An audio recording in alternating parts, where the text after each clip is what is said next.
পূর্ব আগরতলা থানার দায়িত্ব পাওয়ার পর থেকেই সক্রিয় হয়ে উঠেছেন ওসি রানা চট্টোপাধ্যায়। উল্লেখ্য, চলতি মাসের 7 তারিখ লিলিমা দেবনাথ পূর্ব আগরতলা থানায় একটি অভিযোগ দায়ের করেন।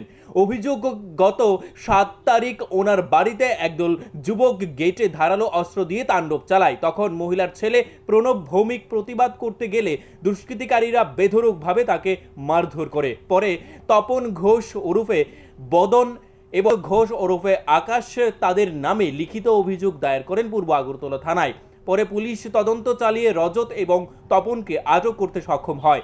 অভিযোগ, অবসরপ্রাপ্ত চাকরিজীবী লিলিমা দেবনাথের সমস্ত সম্পত্তি জোর জবরদস্তি করে দখল করে নেওয়ার চেষ্টা করেছিল বেশ কিছু মাস ধরেই। একই সঙ্গে হামলা এবং আক্রমণ করেছে বলেও অভিযোগ।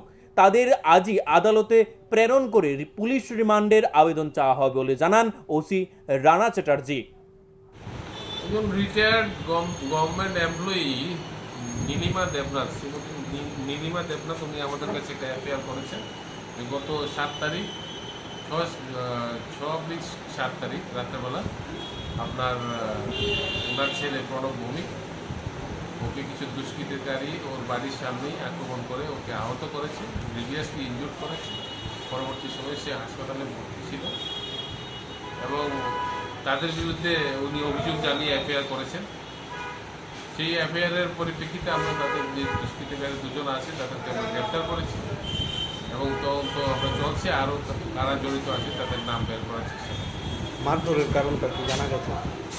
উনি অভিযোগ করেছেন যে ওনার কোনো জায়গা সংক্রান্ত বিষয় নিয়ে ওনার উপর কোনো চাপ ছিল, সেই বিষয় নিয়েই উনি অভিযোগ করেছেন।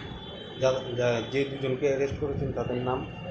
একজনের নাম রজত ঘোষ, আরেকজনের নাম তপন ঘোষ। আজ কি তাদের কোর্টেও হবে? কোর্টে আমরা করেছি। Bureau report, news live 24 Tripura.